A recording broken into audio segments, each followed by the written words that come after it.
നമുക്ക് നമ്മുടെ ഗീതമാമയുടെ special chicken കറി എങ്ങനെ ഉണ്ടാക്കിയെന്ന് നോക്കിയാലോ. കുക്കറിനകത്തോട്ട് നമ്മൾ മസാലയെല്ലാം പുരട്ടി വെച്ച ചിക്കൻ നമുക്ക് ഒരു 2 വിസിലടിക്കാനായിട്ട് നമുക്കെടുത്ത് ഗ്യാസിലോട്ട് വെക്കാം. അപ്പം നമുക്ക് ഗ്യാസ് കത്തിച്ചിട്ട് ആ 2 വിസിലടിക്കാൻ വേണ്ടി നമ്മൾ കുക്കർ വെച്ചിട്ടുണ്ട്. നമുക്ക് വേണ്ട ചുമന്നുള്ളി, കറിവേപ്പില, ഇഞ്ചി, വെളുത്തുള്ളി, പച്ചമുളക് ഇതെല്ലാം നമ്മൾ എടുത്ത് വെച്ചിട്ടുണ്ട്. പിന്നെ നമുക്ക് പ്രധാനമായി വേണ്ട മറ്റൊന്നാണ് തക്കാളി. നമ്മൾ തക്കാളിയും ചെറുതായിട്ട് അരിഞ്ഞ് എടുത്തു വെച്ചിട്ടുണ്ട്. ഇനി നമുക്ക് തീ കത്തിച്ചിട്ട് ഒരു ഉരുളി എടുത്ത് ഗ്യാസിലേക്ക് വെക്കാം.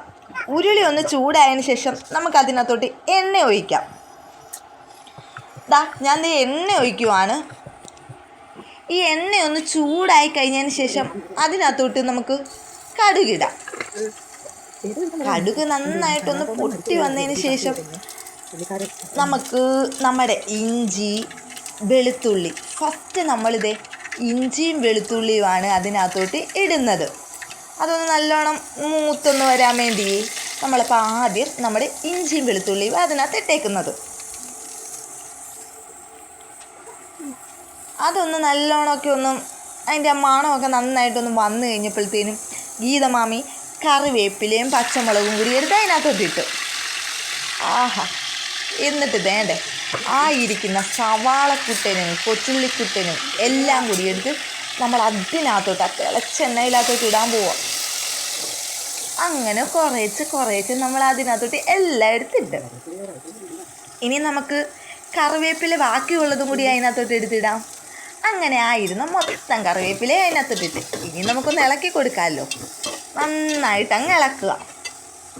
ഇളക്കി വന്നപ്പോഴത്തേനും നമ്മുടെ ചിക്കൻ തന്നെ 2 വിസിലടിച്ച് ചിക്കൻ വെന്തിട്ടുണ്ട്. അത് നമ്മൾ ഇറക്കി മാറ്റി വെച്ച് നമ്മളങ്ങനെ ഇളക്കി കൊടുത്തുകൊണ്ടിരിക്കുകയാണ്. കാരണം നല്ലോണം മൂക്കണ്ടായോ. അപ്പം നമുക്ക് നല്ലോണം മൂത്ത് വരാൻ വേണ്ടി നമ്മൾ നല്ലോണം ഇളക്കുന്ന പരിപാടിയെല്ലാം ഞാൻ തന്നെ ചെയ്തത്. ഗീതമാമിയോട് ഞാൻ പറഞ്ഞു, ഗീതമാമി മാറി നിൽക്കി, ഞാനത് നന്നായിട്ട് ഇളക്കിത്തരാണ്. അതുകൊണ്ട് ഞാൻ നല്ലോണം ഇളക്കി കൊടുത്തിട്ടുണ്ട്. അതൊരു ബ്രൗൺ കളർ ആവുന്നിടം വരെ നമ്മളിങ്ങനെ എപ്പോഴും ഒന്നും ഇളക്കി കൊടുക്കേണ്ട കാര്യമില്ല. പക്ഷെ ഞാൻ ചുമ്മാ ഇരുന്നങ്ങ് ഇളക്കി കൊടുത്ത് പിന്നെ അതിനകത്തോട്ട് നമ്മുടെ തക്കാളി ഇട്ടിട്ട് നന്നായിട്ട് ഇളക്കി കൊടുക്കുക. ഇളക്കി കൊടുത്തതിന് ശേഷം നമ്മുടെ പൊടികളൊക്കെ കുറേശ്ശെ ഗീതമാമി ഇടാൻ തുടങ്ങി. ഗീതമാമിയാണെങ്കിൽ 2 ഏലക്ക ചതച്ച് അതിനകത്തോട്ട് ഇട്ടായിരുന്നു കേട്ടോ. നല്ല ടേസ്റ്റാണ് ചിക്കൻ കറിക്കകത്ത് പ്രത്യേകം ഏലക്ക ചതക്കുന്നതെന്ന് പറഞ്ഞ്. പിന്നെ നമ്മുടെ മല്ലിപ്പൊടി, പിന്നെ നമ്മുടെ മുളക് പൊടി,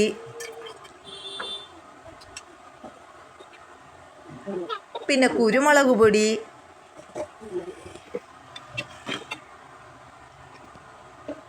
മസാലപ്പൊടി, പെരുംജീരകം, ചിക്കൻ മസാല, ഇത്രയും മസാലയും കൂടി നമ്മൾ എടുത്ത് വെച്ചിട്ടുണ്ട്. അപ്പം നമ്മൾ അതൊന്നും കൂടി നന്നായിട്ട് ഇളക്കി കൊടുക്കുവാണല്ലോ. കാരണം മസാല ഇടുന്നതിന് മുമ്പ് നന്നായിട്ടൊന്ന് ഇളക്കിയേക്കാമെന്ന് വെച്ച്. പിന്നെ നമ്മുടെ ചിക്കൻ വെന്തത് ഞാനിവിടെ കാണിക്കുന്നുണ്ട്. നമ്മൾ ഇളക്കി കഴിഞ്ഞതിന് ശേഷം മസാലപ്പൊടികളെല്ലാം കൂടി എടുത്ത് നമ്മുടെ വരണ്ടിരിക്കുന്ന കൊച്ചുള്ളിയും സവാളയും കൂടി എല്ലാം കൂടി അരിഞ്ഞിട്ടില്ലേ, അത് വരട്ടിയതിനകത്തോട്ട് ഇട്ട് നന്നായിട്ട് മൂപ്പിച്ചെടുക്കുന്നുണ്ട്. നല്ലോണം മൂക്കട്ടെന്ന് വെച്ച് മസാല പൊടികളെല്ലാം അതിലോട്ട് അങ്ങോട്ട് നന്നായിട്ട് പിടിക്കട്ടെ. കറിക്ക് നല്ല ടേസ്റ്റ് വരണ്ടായോ അല്ലേ ഗീതമാമിന്ന് ഞാനും ചോദിച്ചു. കാരണം ഗീതമാമി പറഞ്ഞ് നല്ലോണം മസാലയൊക്കെ മൂക്കട്ടെ, എന്നിട്ട് നമുക്ക് സ്വല്പം വെള്ളം ഒഴിച്ചു കൊടുത്താൽ മതിയെന്ന്. അപ്പം നന്നായിട്ട് മൂത്തിട്ടുണ്ട്. അതിനകത്തോട്ട് സ്വല്പം ചിക്കൻ്റെ വെള്ളം തന്നെയാണ് ഗീതമാമി അതിനകത്തോട്ട് ഒഴിച്ചത്. നമ്മുടെ കുക്കറിനകത്ത് വിസിലടിച്ച് വെച്ചില്ലേ, ചിക്കൻ്റെ വെള്ളം ഇറങ്ങിയത്, വെള്ളമാണ് ഗ്രേവിക്കകത്തോട്ട് മസാല നമ്മൾ പുരട്ടി വെച്ചില്ലേ അതിനകത്തോട്ട് ഒഴിച്ചു കൊടുത്തത്. എന്നിട്ട് നമ്മുടെ ചിക്കനും കൂടി അതിനകത്ത് ഇട്ട് കൊടുത്തിട്ടുണ്ട്. നന്നായിട്ട് അതെല്ലാം ഒന്ന് ഇളക്കി സെറ്റാക്കട്ടെ. എന്ന് വെച്ച് കഴിഞ്ഞാൽ ചിക്കൻ നല്ലോണം അതിനകത്ത് മുങ്ങിയിരിക്കുന്ന രീതിയിൽ നല്ലോണം ഇളക്കി സെറ്റാക്കി കൊടുത്തിട്ടുണ്ട്. കാണുമ്പോൾ തന്നെ വായിന്ന് നല്ല വെള്ളം വരുന്നുണ്ട്. നല്ല ടേസ്റ്റായിരിക്കും, നല്ല രുചിയായിരിക്കും എന്നും പറഞ്ഞ് ഞാനവിടെ ഇരിക്കുക.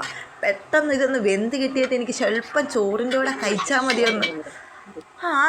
അങ്ങനെ ഞാനത് തിളയ്ക്കുന്നിടം വരെ നോക്കിയിരുന്നിരുന്ന് അതെന്തായാലും തിളച്ച് കിട്ടി. തിളച്ച് നമ്മുടെ കറിയെല്ലാം സെറ്റായി ഗ്യാസ് ഓഫ് ചെയ്ത് ഇനി അടുത്ത പരിപാടി എന്ന് വെച്ചാൽ ചോറുണ്ണണം. ഞാൻ ഒന്നും നോക്കിയില്ല. ചോറ് വിളമ്പി വെച്ചിട്ട് അതിനകത്ത് നല്ല 2-3 പീസ് അങ്ങോട്ട് ആ ചോറിനകത്തോട്ട് അങ്ങ് എടുത്തിട്ട് ആഹാ കുറച്ച് ഗ്രേവിയും ചിക്കനും എല്ലാം കൂടി അങ്ങോട്ട് ഇട്ട് ഒരു പിടി പിടിക്കാമല്ലോ എന്നും കരുതി. ആ എന്ത് ടേസ്റ്റായിരുന്നെന്നറിയാവോ. ഒരു രക്ഷയില്ല ഗീതമാമിയുടെ ചിക്കൻ കറി. പൊളി. ഞാൻ നല്ല പിടി പിടിച്ചു. എൻ്റെ വയറും നിറഞ്ഞ് മനസ്സും നിറഞ്ഞ്. അപ്പം ബൈ.